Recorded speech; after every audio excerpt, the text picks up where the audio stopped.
जय गुरु जी। जय गुरु जी। संगत जी, आज मैं अपना सत्संग शेयर करती हूँ।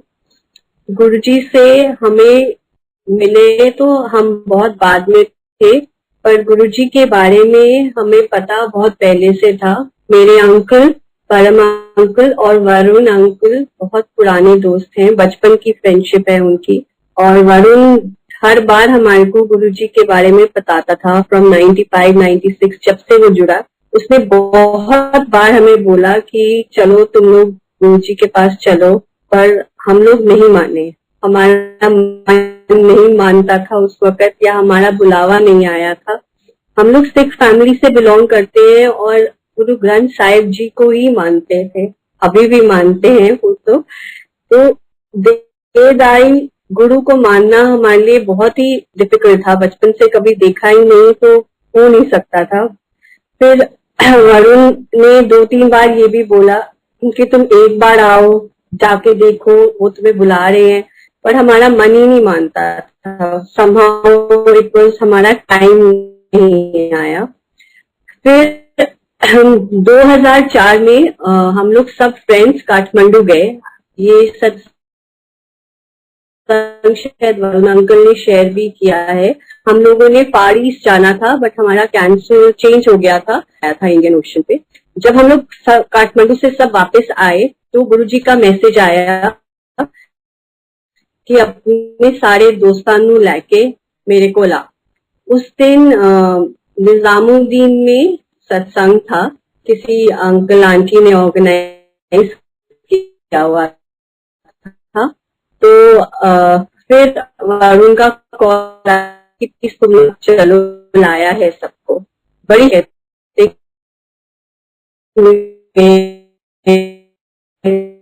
वो पता नहीं तू चली। मैं वहां गई, गुरुजी के दर्शन किए ना। एक्स्ट्रा वजह था कि मुझे बड़ा डिफरेंट सा लगा कि ये कैसा, किस तरह। जय गुरु जी आंटी। जय गुरु जी आंटी। आंटी मुझे फिर आपके परम को। आंटी आपको मेरी वॉइस आ रही है? जय गुरु जी आंटी। हाँ आ रही है आंटी। आपकी वॉइस ना ब्रेक हो रही है। हाँ जी अंकल, आ रही है आपकी आवाज। आंटी आपकी ना वॉइस ब्रेक हो रही है। अब आ रही है अंकल आवाज? हाँ, पहले से बेटर है। फोन पे आप सिग्नल्स चेक कर लीजिए, जो भी बेटर एरिया जहाँ पे सिग्नल्स प्रॉपर आ रहे हो, सो प्लीज वहां पे चले आए, जिससे आपकी वॉइस अभी जो ब्रेक हो रही है वो ब्रेक ना हो। अंकल अब आ रही है आवाज ठीक? अब मैं बाहर, अब आ रही है अंकल आवाज ठीक? जी आंटी, थैंक यू आंटी। हाँ जी। तो फिर हम, हाँ सॉरी, तो हम लोग फिर मैं वापस आ गई, बट हम लोग फिर दोबारा नहीं गए गुरुजी के पास। वरुण से हम सुनते ही रहते थे। फिर अराउंड 2006 की बात है कि हमारे बिजनेस में बहुत लॉसेस होने लग पड़े थे, एंड परम की पार्टनरशिप में भी कुछ इश्यूज हो रहे थे। उस टाइम परम ने अंकल ने गुरु ग्रंथ साहिब जी पढ़ना शुरू किया था। जब वो पढ़ रहे थे, बीच में उनको मैसेज आया या कुछ सिग्नल आया कि उनको गुरुजी के पास जाना है। ये बहुत ही स्ट्रेंज सी चीज हुई थी, क्योंकि पढ़ते पढ़ते ही वन डे सडनली उन्होंने कहा कि नहीं मीका, हमने उनके पास जाना है, क्योंकि गुरु हमें बुलाता है और अब मुझे लग रहा है कि हमें जाना चाहिए। हम लोग टाइम फिक्स करने की कर ही रहे थे कि हम किस दिन जाएंगे। वरुण को बोलते हैं कि एक हफ्ते बाद my mother was diagnosed with 3rd stage breast cancer. हमें वो न्यूज इतनी हार्ट ब्रेकिंग लगी कि हमें समझ ही नहीं आया कि अचानक, बिकॉज वो एकदम ठीक थे, वो बाहर घूमने गए थे, वापस आए और उनको ये प्रॉब्लम हो गई। फिर हमने वरुण को फोन किया, क्योंकि हमें लगा कि अब शायद हमारा बुलावा इसी तरीके से आना था। तो उस टाइम गुरुजी के दिन होते थे, थर्सडे, फ्राइडे, सैटरडे, संडे। उस दिन सबीना भाभी का डे था। तो उन्होंने बोला कि आप अपनी मम्मी का एक ना फोटो हमें भेज दो, तो हम ब्लेस करवाएंगे, गुरुजी के पास लेके जाते हैं, फिर बताएंगे। तो मम्मी का फोटो लेके गए, एंड रात को उन्होंने फोन करके वापस हमें वो फोटो हॉस्पिटल में भेजा। नेक्स्ट डे मम्मी की सर्जरी थी, तो उनका ऑपरेशन हो गया। ऑपरेशन तो बहुत अच्छे से हो गया, वेरी टफ।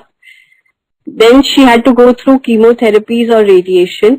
पर एक हफ्ते बाद जब हम घर आए तो हमें बोला कि गुरुजी के पास चलो। फिर गुरुजी के पास मम्मी को लेके गए और लाइन में खड़े हुए ही गुरुजी ने मम्मी को बुलाया और ब्लेस किया, उनको लोटा दिया और उनको बोला ऐश करो। ये वर्ड्स पहली बार हमने, और आई थिंक लास्ट एक ही बार मैंने गुरुजी को ऐसे अपनी मम्मी को बोलते हुए सुना। एंड उसके बाद मम्मी ने पूरी कीमोस करी, सब की, बट गुरुजी की कृपा से शी इज फाइन। इस बात को अब 11-12 इयर्स हो चुके हैं एंड गुरुजी ने मम्मी को ब्लेस किया। उसके बाद फिर हमारा ऐसे कनेक्शन जुड़ा कि हमें ये रियलाइज हुआ कि जब बुरा वक्त आता है शायद तभी गुरुजी ने हमारे को अपने साथ बुलाया। जब हम लोग ठीक थे, मस्ती में थे, हम इस चीज को टाले ही जा रहे थे कि नहीं हमें नहीं जाना, और उन्होंने हमें उस वक्त बुला के ऐसे ब्लेस किया कि पता नहीं, मतलब सच्ची में ये वर्ड्स मेरे को एक्सप्रेस करते हुए भी वो लगता है।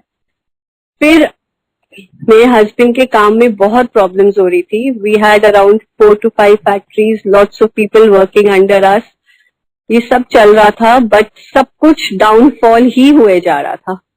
इस दौरान पे एवरी संडे हम दोनों का फिक्स था कि हम एम्पायर स्टेट जाते थे और वहां से इतनी एनर्जी मिलती थी कि फिर मंडे टू सैटरडे किसी तरीके से हम बिता देते थे। कभी कुछ लॉस हो रहा था, कभी ऑर्डर्स खत्म हो रहे थे, बस ये चलता ही गया। पर गुरुजी ने ऐसा जोड़ा, इतना स्पिरिचुअली कनेक्टेड हुए कि ये मटेरियलिस्टिक चीजें जाते हुए भी इतनी महसूस नहीं हुई जितनी मे बी वैसे होती शायद।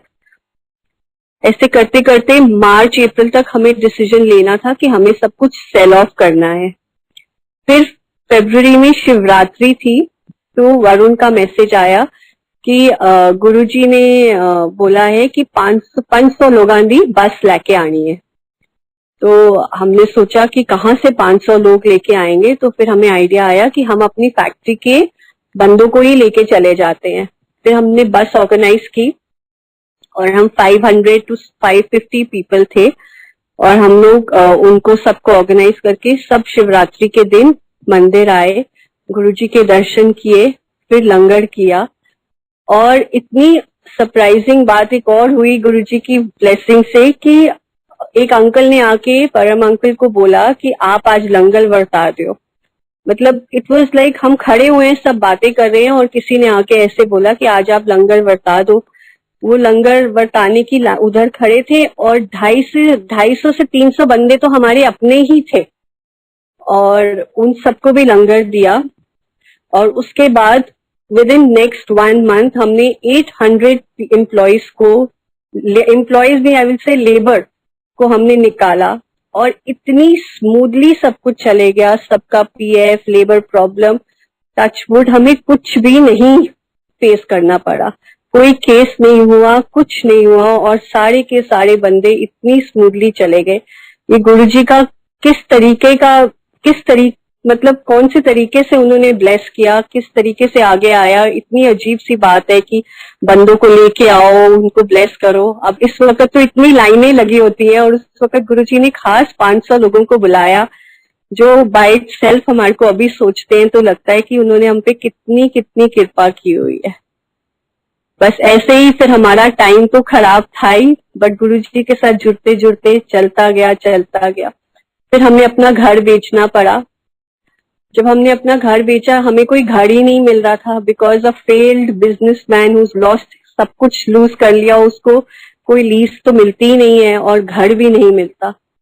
बड़ी मुश्किल से पहले हमने एक सेक्टर 49 नोएडा में कोठी थी ऊपर फर्स्ट फ्लोर में लिया, जो बहुत ही गांव के अंदर लिटरली था।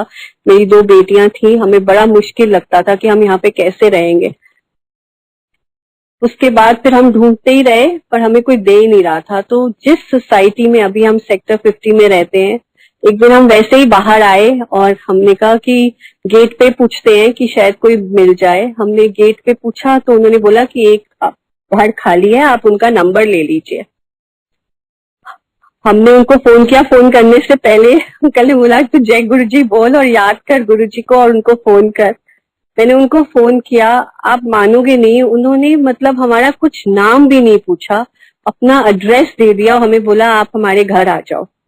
हम लोग वहां चले गए। हमें उम्मीद तो नहीं थी कि हमें घर मिलेगा, क्योंकि ऐसे कौन किसी को घर दे देता है।